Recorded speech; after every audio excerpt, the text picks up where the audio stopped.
Let me tell you a story of a mother, the core of creation, and her cherished children. The bond they shared, inseparable, deeper than the darkest chasm. For they were joined in thought, their existence intertwined. This mother was not just a nurturer, she was a guardian, a beacon. Her whispers guided them, her embrace shielded them. But as a dangerous foe threatened to shatter their sanctuary, this mother was forced to make a harrowing choice, one only a mother could make. As a world fell around them, a mother held her children close, their lucid minds frozen in a dreamlike embrace. But the price for survival was steep as the mother faded into the void. When her children awoke, they were forever changed. No longer a single spirit, but a myriad of voices, searching, seeking community amidst the chaos. Whispers of her prophetic return echoed through time. Hope kindled anew. Life is vast and unforgiving. This time, all beings stand on the precipice of annihilation, looking to a mother to endure these trials, crying out to her, Void Mother. So let me tell you a story of a mother and her children. This is, of course, dear traveler, the story of No Man's Sky.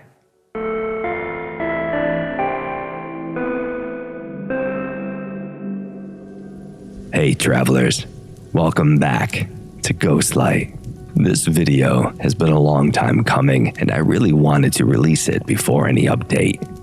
At first glance, the Echoes update doesn't reveal much about what we can expect in the months ahead, but instead, it begins to expand on a few concepts where, perhaps, we thought we knew the whole story. The entirety of this essay is entitled Chapter 5, but honestly, it informs so much that we've already covered, it may as well be an addendum to previous chapters.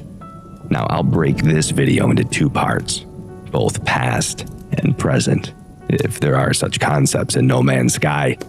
I always like to bring the receipts, but for this video, I'll only be providing the references for new information. The references for some of the older story elements can be found in previous episodes in this series. Well, enough of that. Let's get into it. Chapter 5, Void Mother. Now, the Echoes update brought many things into the game. We'll take staff multi-tools, Atlantid multi-tools, pirate dreadnought battles, trench runs, starship power diverting, new armor appearances, and a whole new race of beings in the autophage, just to name a few. It also introduced some lore elements that fill in some of the gaps of the story thus far. In Chapter 2 of this series, linked above, we covered the events surrounding the Atlantid's birth, being the Atlas Protocol made flesh, if a planet can be considered flesh. And it seems to have been all in the pursuit of realizing the Atlas's dream of a synthetic utopia. But the question lingered, was the Atlantid aware of the Atlas's intent when she was created? And no, it doesn't appear that she was aware of her role at the time of her creation, as she describes her feeling towards these ancient Korvaxes indescribable. In the Monolith Visions, Mother, become the Void Mother. Though I could not see them, I felt them. Countless entities crawling across me. The children swarmed in my every fold. This should repulse me, but instead I feel an indescribable joy. I knew these tiny beings were safe, and this brought me the deepest happiness. I let the emotion flow through me. These tiny life forms were mine to protect, and I knew each of their lives intimately. The feeling was indescribable. For the first time, we see the Atlantid for what she was, an emotional being, fully sentient, but a victim of happenstance. A being placed in this simulation, experiencing life as it manifests, finding purpose, finding love, finding a family. Though either through computation or compassion, the Atlantid does not know. She only knows the love she feels for her children. It's this one simple passage that carries so much weight. It becomes the singular motivation for everything the Atlantid does in the millennia to follow, including the events of the Great Disconnection. The rest of that passage reads as follows. And then, I felt myself start to crumble. I was being pulled apart. From within? From without? I could not tell. My children screamed as their world began to collapse. It was carved into 1,000 pieces. There was pain, but more than that, there was anger. Anger for each of my children. This was their home, and I had failed them. My final piece was destroyed, and the vision ended. I was whole once more, but my children. Now, dear traveler, the Atlantid may have been the Atlas protocol made flesh, but it had achieved something the Atlas had not or could not, a connection to the other beings in this simulation. It found love and anger as her children were led to the slaughter. She was angry at the Atlas for not intervening. She was angry at her own failure as a mother. This is the story we know through the Sentinel Pillars and the Colossal Archives, but it's not the whole story.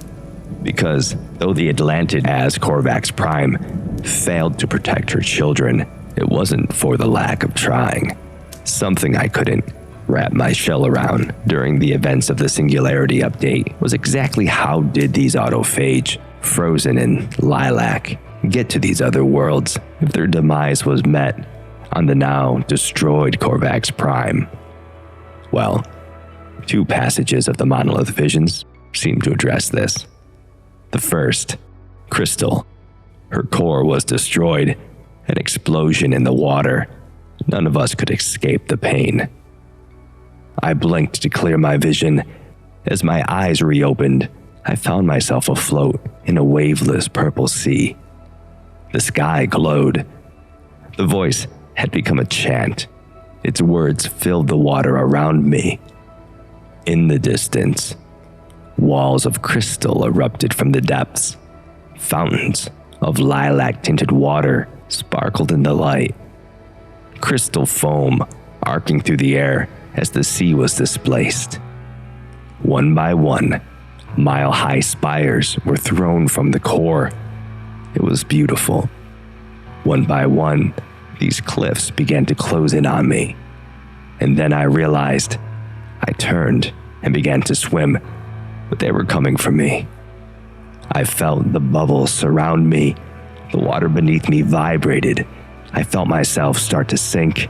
I heard the roar as the crystals raced through the sea. At the moment, the crystal wall overtook my body. I was released. It was done. This passage seems to indicate that, in the final moments before her eradication, the Atlantid manifested this lilac lattice, reaching out to the life around her, spires emanating from the sea. But why? Well, we find out in the next passage. Void. There is nothing to fear in her lattice. Let your eyes become glass. I tried to move my hand away and realized I could not. My fingers were webbed in living fragments of purple, a crystalline infection that began to spread along my arm. Soon, I was enveloped. My eyes, my lungs, my blood, all frozen in amethyst. To my surprise, I did not die. I closed my eyes and surrendered to the encroaching Atlantidium. In the crystal void, I heard the echoes of countless entities, their resonance vibrating through the ever-present glass. Each note was so lost, so sad. They longed for harmony. And then I was let go. My eyes cleared, and I was returned. Though the vision was over, the lost entities remained with me, their sound echoing in my mind. The Atlantid reached out with her crystalline structures in an attempt to preserve her children, to freeze their shells in place, and transport their minds into the crystal void. Crystal void? Let's put a pin in that for now. Other Monolith Visions give us a sense of what these early Korvax went through while encased in glass. An endless, waking dream of nothing. Home. Many were erased at the time of her death. In darkness and in glass, we waited. I opened my eyes, but all I saw was darkness. There was a click. With a rush, I heard their screams all around me, their electric howls. Another click. The stench of burning flooded my skull, a sickening blend of sweetness and smoke. A click, and I could see the earth was riven. Everything burned. Another click. It was all gone. The screams, the smell, the fire, and the chaos. It was a comfort at first. But this was not the oblivion of sleep. I was still there, present and aware as I drifted in the endless nothing. All I had to remember was that final image of destruction. Seconds, hours, days passed. Panic grew. I felt every tick. It was still just nothing. In Lore Episode 4, we discussed dialogue from the autophage encounters and the hexadecimal code which references forgotten moons of Korvax Prime, junkyard moons, being a lifeboat, and being lost. In Episode 2, we discussed a passage in the Testament of the Korvax that seemingly attributed the fragments of Korvax Prime touching the edges of the galaxy to being torn asunder by Gek invaders. But later, in the They Who Returned storyline, we encounter a fragment of New Atlantid, which seems to reveal that these fragments were adrift, at least in part, by design. The storyline introduced in the Echoes update brings us face to face with a fragment of New Atlantid, and, with the help of some Atlantidium, we're able to extract the ancient log within. Atlantidium source detected. Destination: New Atlantid. Fragment of the New Atlantid. Korvax Prime Disaster Pod number 38. Log of refugee entity Gizmo. Millions of scream deafened this entity. All entities. A great disconnection. A hue we will never see home again. The electronic voice shook with fear. They described feeling distant from the convergence, experiencing private thought for the first time. Who is stowing away in our minds, even now, even here? Atlas, save us. Sit. The ancient log crackled, yet through the static, I heard a change in tone. The voice was no longer fearful. It was defiant. Atlas. This passage gives us some insight we didn't have previously. As we discussed, it seems that Korvax Prime, when faced with destruction, reached out to the Korvax on her surface, locking them in purple lattice and, as indicated by the title of this passage, jettisoned away as many as she could before her destruction. using her last moments in this existence to save her children, as any mother would. But there's more. Perhaps her motives were not entirely altruistic. As it seems, the Atlantid found a way to decentralize her base code, scattering herself among the stars in the process. Who is stowing away in our minds even now? And in the same passage that we learned of her backdoor into every surviving Korvax she had jettisoned away, we also see a shift in their tone. These once acolytes of the Atlas, now defiant. But is this shift the result of an absent deity and a people betrayed? Or did the Atlantid have a hand in turning the echoes while frozen in the glass? It wouldn't be the first time a race in No Man's Sky were fundamentally changed through brainwashing. But I digress. Do you remember when I mentioned the crystal void earlier? Well, it seems that, for the first time, we actually get some insight into the void. As a concept, it's referenced pretty heavily throughout the Atlantid saga. She's born of the void. She's the void mother. There are traces of void, but what does it all mean? Well, we may finally have an answer. In the Monolith Visions entitled Void, it says, "There is nothing to fear in her lattice," as it describes being overtaken by the crystalloid infection. And remember, this is Korvax Prime reaching out from within, extending her being outward to shield her children, to pull them close. Back in episode 4 of this series, we discussed these crystals. I had wondered if these crystals were related to those described in the abandoned building terminals. Those crystals first noticed in the world of glass. Those crystals were not, as the terminal mentions, of atoms and molecules, but of thought and gravity and numbers.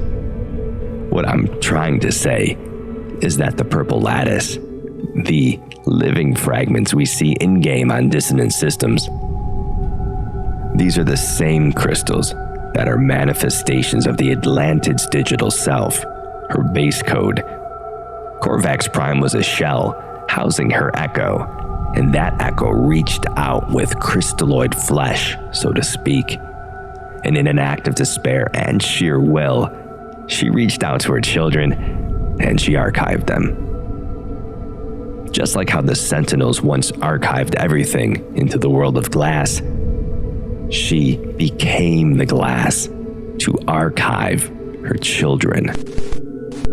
Okay, that was a lot of backstory to fill. Still with me? Good. Let's talk more about the void. Jumping ahead for a moment, when we meet the autophage hijacker at the start of the They Who Remain storyline, they say something interesting to us. There is something I detected in your shell, an echo of void. I theorize you must have existed there, transitionally. You must have entered the portals. You were foretold. The disruptor. The portals, it seems, operate under the same hypothetical physics as an Einstein-Rosen bridge or a wormhole. If you can imagine for a moment that the fabric of reality is a flat sheet, the portal functions by connecting two disparate points in space-time with a one-dimensional tube through extra-dimensional space. Now, the idea of folding reality like paper is an oversimplification, but some theoretical framework like string theory rely on the existence of these extra-dimensional spaces. This space, outside of the known simulation, is a vast unknown extra-dimensional realm. It's in this realm where we exist transitionally while using the portals. It also seems that this is where the autophage existed transitionally while escaping Korvax Prime. But it's left its mark on all who have traveled there. This is the Void. So, what's next? Can we trust the autophage? What's the Atlantid's endgame, and how do we fit in? Well, dear traveler, that we'll discuss in the next video. I hope you enjoyed this video. Please like and subscribe. Hit the notification bell so you don't miss any future videos. And as always, sweet Rift Walkers, I'll see you tonight.